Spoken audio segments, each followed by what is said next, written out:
හිතනවද දේශපාලන විද්‍යාවට ඒකක් ගන්න බෑ කියලා?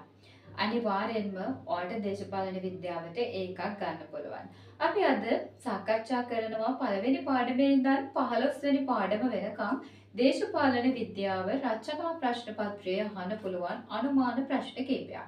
ඊට කලින්වා මේක බලලා ඉන්නකෝ. ඉපහට අපි අනුමාන දුන්නා දේශපාලන න්‍යාය යනු කුමක්දයි විස්තර කර න්‍යාය වැදගත් වන්නේ යයිදයි පැහැදිලි කරන්න.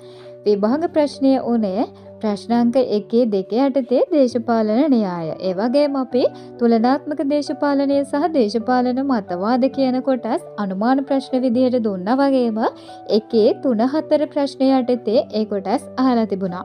ඊළඟට 2025 අපි අනුමාන කරා නිරාගමිකවාදය 1094 වෙනි ප්‍රශ්නය යටතේ නිරාගමිකවාදය ඇවිත් තිබුණා.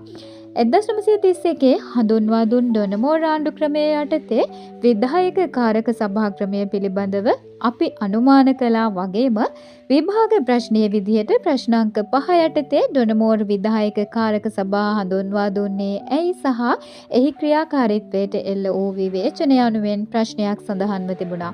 අපි අනුමාන කරා මහා බ්‍රිතාන්‍යයේ ඒකීය පරිවර්තන පිළිබඳ සාකච්ඡා කරන්න යන ප්‍රශ්නය විභාග ප්‍රශ්නය උනේ ප්‍රශ්නාංක 8 අනු ඉලක්කම් 2 එක්සත් රාජධානියේ ඒකීය ආණ්ඩු ක්‍රමයේ ස්වභාවය 1978 අධිකරණයේ ස්වාධීනත්වය අපි අනුමාන කළා වගේම විභාගයේදී ප්‍රශ්නාංක 7 2 යටතේදී මේ ආශ්‍රයෙන් ප්‍රශ්නයක් ආවා.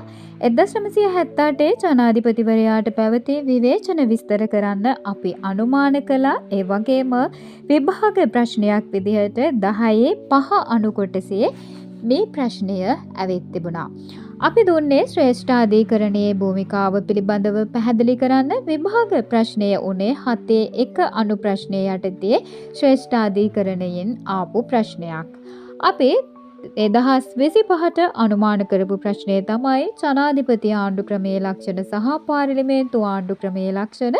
විභාග ප්‍රශ්නය විදිහට ජනාධිපති ආණ්ඩු ක්‍රමය සහ පාර්ලිමේන්තු ආණ්ඩු ක්‍රමය 3 1 සහ 2 අනු කොටස් යටතේ ඇවිත් තිබුණා.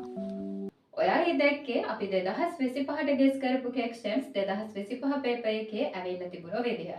ඉතින් 2026 පේපර් එකේ අපි අනුමාන කරන රචනා ප්‍රශ්න මොනවද කියලා පළවෙනි පාඩමේ ඉඳන් 15 වෙනි පාඩම වෙනකන් අපි බලාගෙන යමු.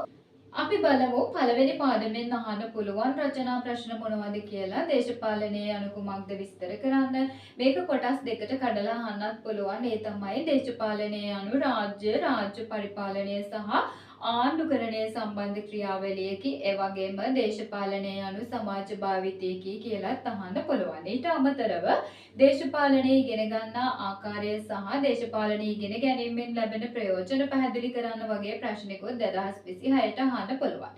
ඒ වගේම තමයි පුතේ ඇරිස්ටෝටල් කියවනේ දේශපාලන විද්‍යාව කියන්නේ සමාජ විද්‍යාව විෂයන් අතරින් අග්‍රගණ්‍යතම සමාජ විද්‍යාව කියලා. අන්න ඒ කොටස ආශ්‍රයනොත් රචනා ප්‍රශ්නයක් අහන්න පුළුවන්. ඒ වගේම තමයි ව්‍යවහාරික සහ ශාස්ත්‍රීය දේශපාලන ඥානය අතර වෙනස වගේ රචනා ප්‍රශ්නයක් අහන්නත් පුළුවන්. ඒ වගේම අධ්‍යයන ප්‍රවේශ පුතාලා අනිවාර්යෙන් බලාගෙන යන්න. ඒකෙදී අර්ථශාස්ත්‍රීය අධ්‍යයන ප්‍රවේශය, බහුවිෂයික අධ්‍යයන ප්‍රවේශය, දාර්ශනික අධ්‍යයන ප්‍රවේශය, චර්යාවාදී හෙවත් විද්‍යාත්මක අධ්‍යයන ප්‍රවේශය, සමාජ විද්‍යාත්මක අධ්‍යයන ප්‍රවේශය කියන කොටස් වලට වැඩි අවධානයක් යොමු කරන්න. මේ පාර 2026 විභාගෙදී අධ්‍යයන ප්‍රවේශයකින් ප්‍රශ්නයක් අනිවාර්යයෙන්ම අපිට ගෙස් කරන්න පුළුවන්. අපි බලමු දැන් දෙවෙනි පාඩම. පුතේ දෙවෙනි පාඩමේදී ඔයගොල්ලෝ දේශපාලන පක්ෂ සහ බලපෑම් කණ්ඩායම් කියන මාතෘකාව බලාගෙන යන්න ඕනේ. එතනදී ඒ දෙක අතර වෙනස, දේශපාලන දර්ශනය, සිවිල් සමාජය වගේ කොටස් දෙවෙනි පාඩමේදී ඔයාලා බලන්න. තුන්වෙනි පාඩම විභාගෙදී අනිවාර්යයෙන්ම ප්‍රශ්නයක් හැදෙන පාඩමක් තමයි අපේ තුන්වෙනි පාඩම. රාජ්‍ය මාදිලි වර්ගීකරණය බලාගෙන යන්න. ඊට අමතරව රාජ්‍ය පිළිබඳ දේශපාලන න්‍යායන්, ඒ කියන්නේ සමාජ සම්මුතිවාදය, සමාජ විකාශනාත්මකවාදය, රාජ්‍ය පිළිබඳ මාක්ස්වාදී න්‍යාය වගේ ප්‍රශ්න බලාගෙන යන්න. ඊළඟට රාජ්‍ය පිළිබඳ සංකල්ප, රාජ්‍ය හා පුරවැසියා, රාජ්‍ය ආණ්ඩුව පාලන තන්ත්‍රය, රාජ්‍ය ස්වාධිපත්‍ය කියන කොටස් පාඩම් කරන්න ඕන.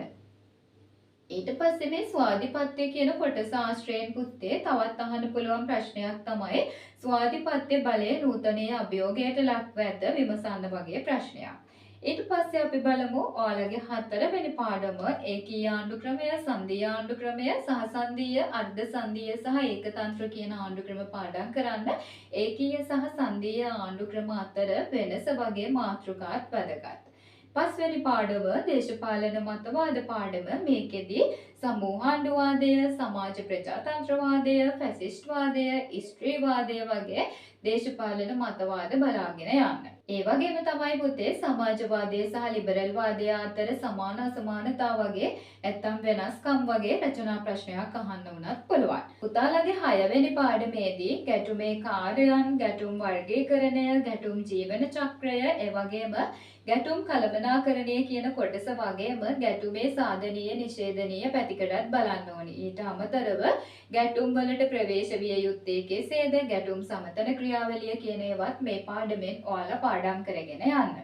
7 වෙනි පාඩම කෝල්බ්‍රූක් ආණ්ඩු ක්‍රමයේ සාධනීය නිෂේධනීය ප්‍රතිඵල, කෝල්බ්‍රූක් සමාජ ආර්ථික දේශපාලන ප්‍රතිඵල. මේක තනි කොටසක් විදියට අහන්නත් පුළුවන්. කෝල්බ්‍රූක් සමාජ ප්‍රතිඵල විමසන්න. ඒ වගේම තමයි කෝල්බ්‍රූක් ආණ්ඩු ක්‍රමය තුළින් පැවති වැඩවසම් ආර්ථික ක්‍රමය වෙනුවට ධනවාදී ආර්ථික ක්‍රමයකට පදනම වැටුණි. ඒ පිළිබඳ පැහැදිලි කරන්න වගේ ප්‍රශ්නයක් අහන්නත් පුළුවන්. එවැගේම තමයි යටත් විජිත පාලන කාලයේ සාධනීය නිෂේධනීය ප්‍රතිඵල, යටත් විජිත සමාජ ආර්ථික දේශපාලන ප්‍රතිඵල කියන කොටස් බලාගෙන යන්න ඕන. අපි බලමු ඩොනමෝර ආණ්ඩු ක්‍රමය. ඩොනමෝර ආණ්ඩු ක්‍රමය යටතේ ඩොනමෝර ආණ්ඩු ක්‍රමය ශ්‍රී ලංකාවේ ප්‍රජාතාන්ත්‍රික ආණ්ඩුකරණයේ නව යුගයක් සනිටුහන් කළේය කියන මාතෘකාව, ඒ වගේම සර්වජන ඡන්ද බලය හඳුන්වා දීමට හේතු සහ එහි ප්‍රතිවිපාක සහ රාජ්‍ය මන්ත්‍රණ සභාව සහ අමාත්‍ය මණ්ඩල කියන කොටස් බලාගෙන යන්න. අපි බලමු දැන් 8 වෙනි පාඩමෙන් අහන්න පුළුවන් රචනා ප්‍රශ්න මොනවද කියලා. ඒවා තමයි සුළු ජාතීන්ගේ රැකවරණය සඳහා සෝල්බරි ආණ්ඩු ක්‍රමය ගත් විධිවිධාන, සෝල්බරි ආණ්ඩු ක්‍රමයේ තියෙන වෙස්ට්මිනිස්ටර් ලක්ෂණ, සෝල්බරි යටතේ සත්‍ය විධායකය, නාමික විධායකය වගේ මාතෘකා බලාගෙන යන්න.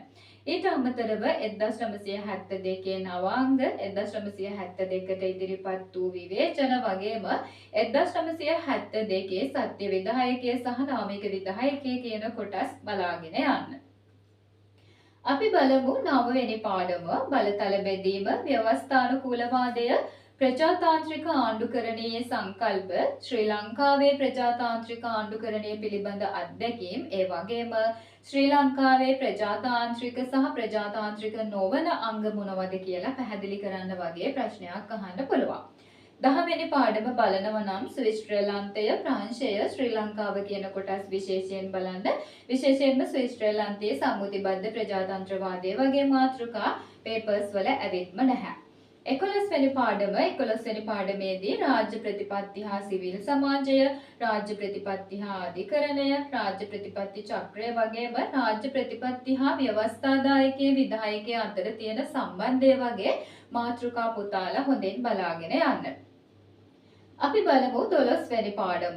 12 වෙනි පාඩමේදී 1978 යටතේ ජනාධිපතිවරයා ඉවත් කිරීමේ දෝෂාභියෝගය, ජනමත විචාරණය හා ඒට ඉදිරිපත් වෙලා තියෙන විවේචන, මූලික අයිතිවාසිකම්, ජනාධිපතිවරයා සතු බලතල. පුතේ ජනාධිපතිවරයා සතු බලතල කිව්වහම රාජ්‍ය නායකයා ලෙස ජනාධිපතිවරයාගේ භූමිකාව, ව්‍යවස්ථාදායක විධායක අධිකරණ ඒවයින් වෙනම අර්ධ ව්‍යුහගත විදිහටත් අහන්න පුළුවන්.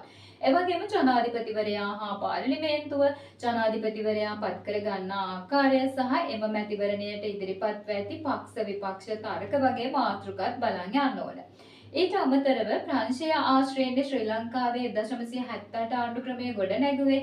එනිසා ප්‍රංශය සම්බන්ධ කරලා ප්‍රංශ ජනාධිපති සහ ශ්‍රී ලංකාවේ ජනාධිපති අතර සමානතා වගේ ප්‍රශ්නයක් අහන්නත් පුළුවන්. එහෙම නැත්නම් ප්‍රංශ ආණ්ඩු ක්‍රමයේ ලංකාවේ දක්නට ඇති ලක්ෂණ මොනවාද වගේ ප්‍රශ්නයක්. ඊළඟට සමානුපාතික නියෝජන ක්‍රමයේ වාසි අවාසි වගේම ව්‍යවස්ථා සංශෝධනත් බලාගෙන යන්න. අපි බලමු දැන් 13 වෙනි පාඩම මේ පාඩමේදී ශ්‍රී ලංකාවේ දේශපාලන පක්ෂවල ආරම්භය හා විකාශනය, දේශපාලන පක්ෂවල කාර්යයන්, ශ්‍රී ලංකාවේ බහුපක්ෂ පැන නැගීමට හේතු, ශ්‍රී ලංකාවේ දේශපාලන පක්ෂවල ලක්ෂණ, එවැගේම පක්ෂ වර්ගීකරණය යටතේ වාමාංශික ජනවාර්ගික පක්ෂ බලන්න, දේශපාලන පක්ෂ සහ සභාග දේශපාලනය කියන කොටසත් බලන්න. ඒ වගේ මාතෘකා මෙතෙක් ඇවෙත් නැති මාතෘකා.